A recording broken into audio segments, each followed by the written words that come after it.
The battle to replace Theresa May as UK Prime Minister is intensifying. Conservative politicians have cast their ballots in a second round of voting for a new party leader. Former Brexit Secretary Dominic Raab has been eliminated, meaning the number of contenders has dropped from an initial 10 to 5. Former London Mayor and Foreign Secretary Boris Johnson has kept his place as front-runner. He has pledged to take the UK out of the EU by the end of October, with or without a deal, potentially setting up a fight with Parliament. By the end of this week, though, just two candidates will remain, with a final vote by all Tory members set to take place this weekend.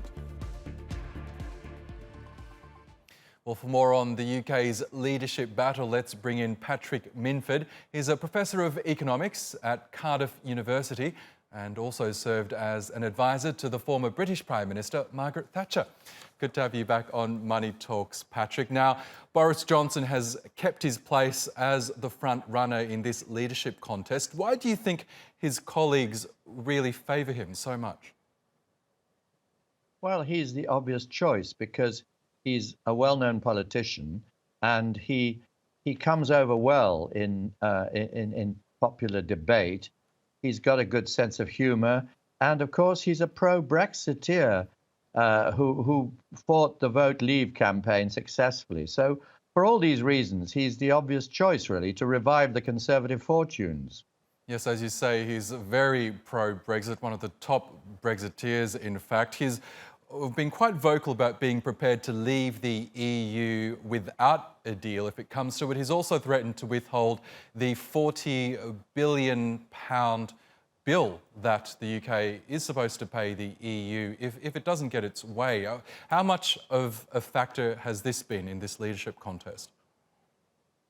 Well, it's an important element because the last government of Theresa May never really negotiated in any meaningful way with the EU. It simply collapsed and gave in to all their demands, saying we'd pay lots of money for no real agreement. And this is what Boris Johnson's committed to changing. We need a proper agreement on trade before we hand over the money. This is his point, and it's a good one, because why would we give the EU a lot of money when there's no agreement on how our trade relations will be into the long term? That makes no sense at all. We want a trade agreement, and that's what Boris Johnson is saying he will negotiate.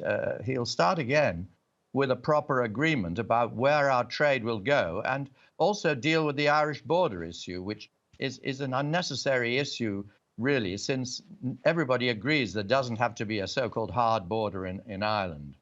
Yes, now Boris Johnson on that front has said that he would replace the Irish backstop that's currently in Theresa May's withdrawal agreement with alternative arrangements, whatever that might be. Now, do you think this issue of the Irish border has been conflated to such an extent that it's just being used as a scare tactic? Yes, it has. It's been conflated. It's been weaponized as part of the process of lack of cooperation, really, between the EU and the UK in the past few 6 months. And that's why the withdrawal agreements never got through Parliament, which is why it has to start all over again. And Boris Johnson understands this point. I mean, nobody thinks there needs to be a hard border in Ireland on the Irish-UK border, simply because modern borders are seamless and they're handled off-border. Problems are handled off-border by pre-clearance. Everybody knows that and has agreed that there wouldn't need to be a hard border at the Irish border. Now, as we know, there are a couple of more votes from within the Conservative Party politicians to whittle down the number of candidates to 2. Then ordinary party members will have the final say. Who do you think the contest will be between in the end?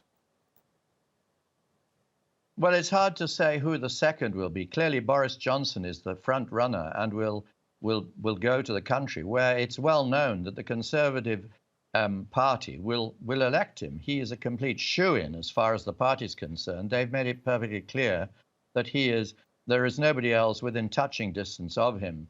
So whoever else is on the ballot paper is essentially irrelevant and is really positioned merely to be a sort of influential person whom Boris Johnson may or may not select for his cabinet. Interesting. Now, I can't let you go without asking, how do you think Margaret Thatcher, your former boss, would have dealt with this? Do you think she would have taken the Boris Johnson approach when it came to Brexit?